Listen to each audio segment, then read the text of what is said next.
anyone realise that was the reading for last week as well? But just in a different version. So that was in mostly the message version. I thought it was a pretty interesting take. I liked it. And it seemed to say what I think we really need to hear. So hello everyone, I'm Denise, if you don't know me.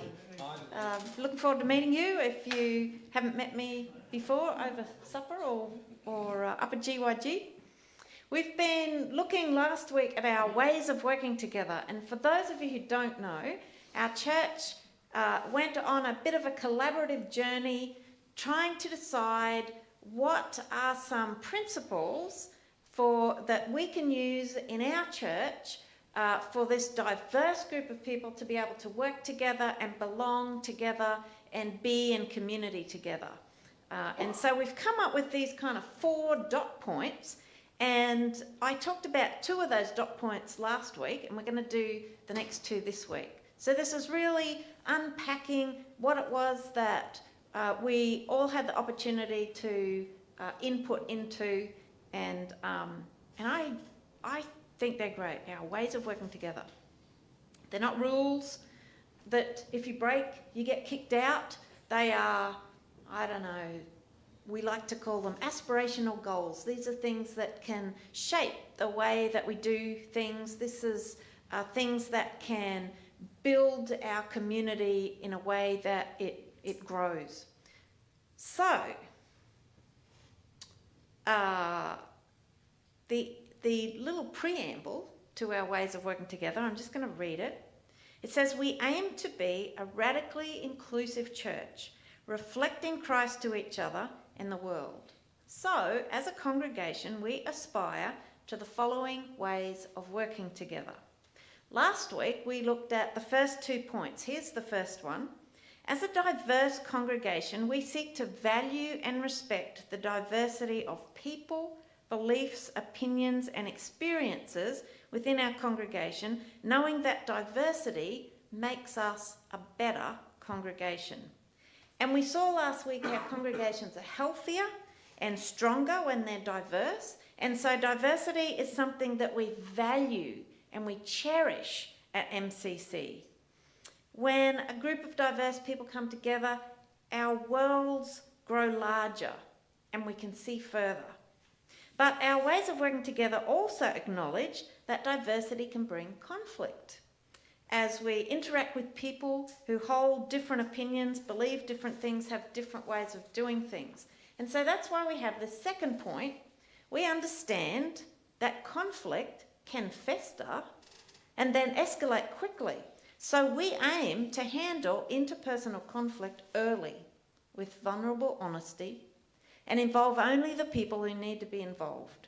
We try to stay focused on solving the problem and avoid attacking the person. We aim to understand the other's viewpoint, especially when we disagree.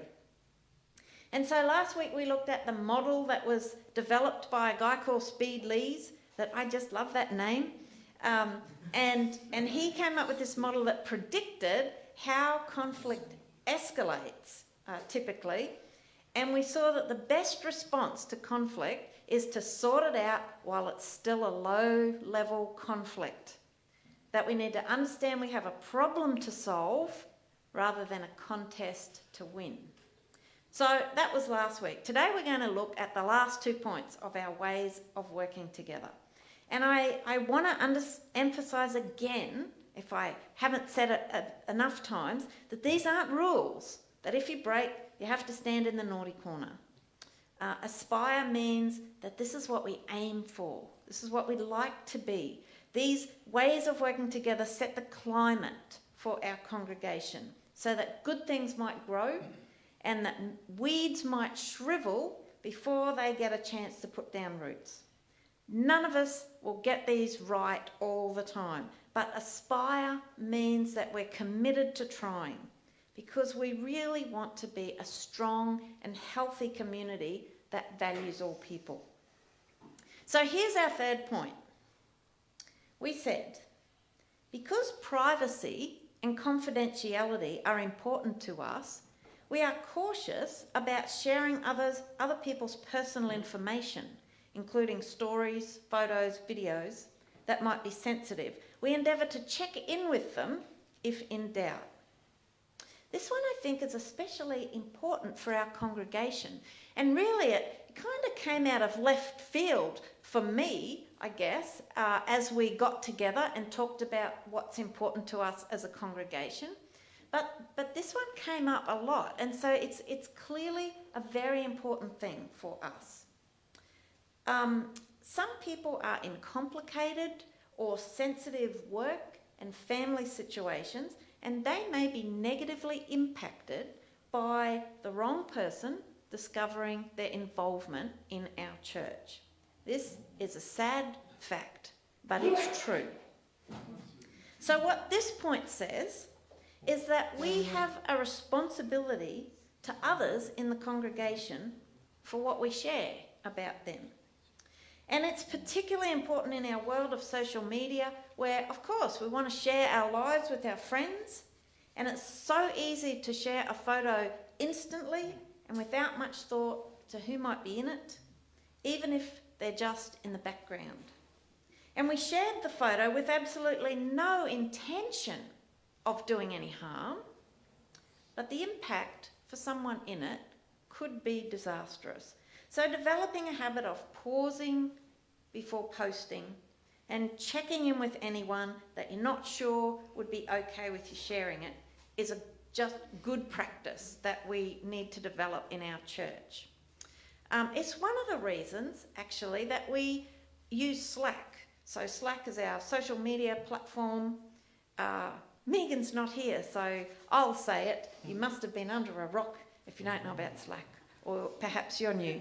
But we try to keep Slack, this social media platform, as a relatively in-house space that's restricted to the people who are part of our community, where people can interact and share photos on the different channel. It was so great to have last year's camp photos on the Slack channel. I don't know if you remember that. They all got put up there, and they were pretty good. Even so, we still need to use caution even then and common sense. We've got over 100 people in our Slack community. And I periodically go through and cull our Slack membership as people come and go. And if I think someone has moved on, I'll just flick them a quick email asking them if they still consider themselves to be part of MCC. And if I don't hear back, I delete them. So that's how that works. I find it really encouraging that people use the prayer request channel in Slack. And if you don't know what I'm talking about, ask somebody who does use Slack, who uses Slack, somebody who are waving their hands around who's sitting in front of you. But we've got two channels on Slack for prayer requests. One's called #prayerrequests, and anyone is welcome to post a prayer request there. Yeah, and usually I find those are seen fairly quickly, and you will find that people will indicate that they're praying for you, which is just a wonderful thing to know. If you'd like the prayer request prayed for publicly on Sunday, knowing that our service is live streamed and then also available on Facebook for anyone to watch, then the channel called #PrayersOfThePeople is the one to post your prayer request on. Of course, you can post it in both places if you want. Even with our community, privacy and confidentiality are important. If we know something sensitive about someone, of course, we need to be careful who and if and how we share those things. That's not to say we never share things that we've found out about others with trusted people, particularly if you're concerned for someone's welfare. These are things that we have to weigh up, and sometimes knowing what to do isn't clear. So err on the side of what you judge to be in someone else's best interest. It's easy to make mistakes, and we will. But having this point about privacy and confidentiality in our ways of working together will be a prompt to remind us to be careful with the way that we treat other people's personal details. So that's our number 3 point. The last point on our ways of working together goes like this. We seek to continually grow in personal maturity and self-awareness, taking responsibility for our own behaviour, feelings and boundaries. We're not afraid to apologise or get help when we need it. We seek to continually grow in personal maturity and self-awareness. It's really simple to say, isn't it? Yeah. But how do you get help? Yeah, okay. I think I get to that. Although if you want to know any more, come ask me afterwards. Yeah, so it's really simple to say, but it's much more difficult to do, isn't it? Growing in personal maturity and self-awareness. But you know, I think it's an adventure. I do. I think that growing in personal maturity and self-awareness is actually our life's work. So to grow in personal maturity and self-awareness is to move in the direction of becoming fully human, becoming fully alive.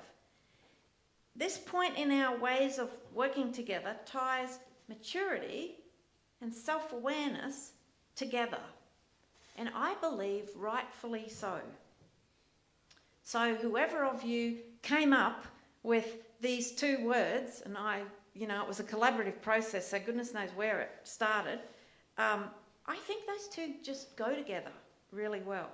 The next phrase fleshes out what personal maturity is and how to become more aware so that we can move towards that maturity. It says, taking responsibility for our own behaviour, feelings and boundaries.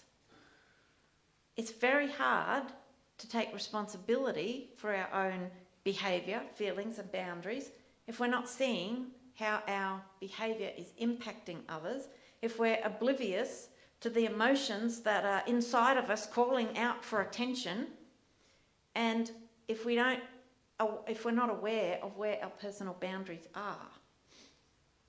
So taking responsibility for our own behaviour, feelings and boundaries is what it means to operate as an adult, which is what was read out in that Bible reading in Ephesians 4. It talked about, it used the word adult. The opposite of this is to blame others for our behaviour, feelings and boundaries, or take on the responsibility for the behaviour, feelings and boundaries of others. You know, there's a really sneaky thing that we do sometimes when we're expressing our emotions. We sound like we're owning our emotions, when in fact we're expressing how we think someone else has behaved towards us. So emotions are things like anger, fear, joy, happiness, surprise. They're all emotion words. And when you think really carefully about it, those things are all things that we feel in our bodies. That's why they're called feelings. So when you're angry, maybe you feel tension in your jaw if you stop to think about it, or your stomach feels hard. Or when you feel joy, maybe your chest feels full and light and your feet just want to dance. But sometimes we use words like, I feel attacked, I feel trapped, I feel belittled, I feel bullied, abandoned, excluded. These sound like emotions. They're not. These are things that you perceive other people have done to you. What you're saying is that you perceive someone has abandoned you. Someone has attacked me, belittled me, somebody bullied me, somebody excluded me. And those perceptions may or may not be correct, but someone may have belittled you, someone may have excluded you, but excluded is not an emotion that you feel. And so it's not something that you can take responsibility for. You take responsibility for our emotions, but not what we perceive somebody else has done to us. You might have been excluded or perceive that you've been excluded. But what's going on is that maybe you're actually feeling sad. That perception of being excluded makes you sad. Maybe you're lonely or anxious. You can own those things as your emotions. You can lean into them, you can sit with them, you can feel them so that they get noticed, which is exactly what emotions need from you. You can take responsibility for them because they're your emotions. You're sad, you're lonely, you're anxious. You can listen to them to see what they're telling you about yourself. You can listen to them to see what you need, because they're the things that will help you decide on a course of action. But you can't own excluded, belittled, abandoned or attacked. If someone abandoned you, well, there's not much you can do about that, is there? You're powerless to control another person's actions or words or how they feel about you. You can't make somebody feel something about you. Those things are their responsibility. But you can notice that you feel sad. You can give yourself a little internal hug. You can give yourself some compassion. And you can decide on your own behaviour in responding to what's happened to you. You can decide on where your boundaries are going to be with another person. Maybe you decide you're going to just hold them at arm's length if you perceive that there's someone who could harm you. Or you could invite them closer if you want a close relationship with them. Figuring out what's within our control and what's not is often a very tricky thing. But working hard to understand which is which will make our lives a lot easier. Demanding that the world adjust to our needs generally doesn't work. As my psychologist friend says, it's easier to wear a pair of slippers than to carpet the whole world. We did a series on wisdom last year, and we learnt that wisdom is living in the world as it is rather than living in the world as it should be. Finally, our final phrase in that number 4 point is we're not afraid to apologise or get help when we need it. It's not easy to apologise. I don't think many people find that easy. It's because you sort of got to acknowledge that you're wrong, and that's hard to do. And saying sorry, that's not all there is to it. If your behaviour has harmed someone else, even if you didn't intend them harm, then personal maturity means taking responsibility for your behaviour and making amends if at all possible. Not taking on responsibility for their emotions belong to them, but acting to undo damage where it's possible. Attempting to compensate somehow for the damage you've caused. Usually completely reversing harm is just not possible. Sometimes you just have to do the best you can, learn from your mistakes, own your emotions, and move on with life a wiser person. Seeking help, sometimes that can feel like a sign of weakness. It's not, of course. It's a mark of maturity. And it's great to see attitudes slowly changing around things like seeking help from a therapist when you're stuck and you're not really sure how to move forward. Sometimes bouncing around things with a friend or a trusted confidant is enough to help you on your way and get you moving again. Adults ask for help when they need help. I have a prayer hanging near the door in my bedroom.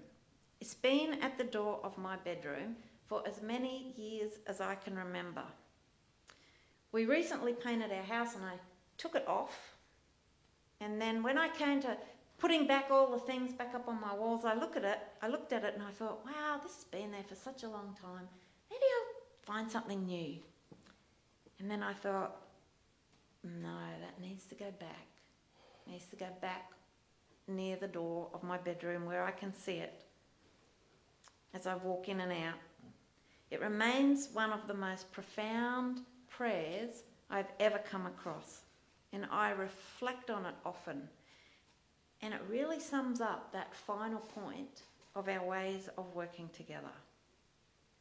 God, grant me the serenity to accept the things that I cannot change. Grant me the courage to change the things I can, and grant me the wisdom to know the difference. Amen. Amen.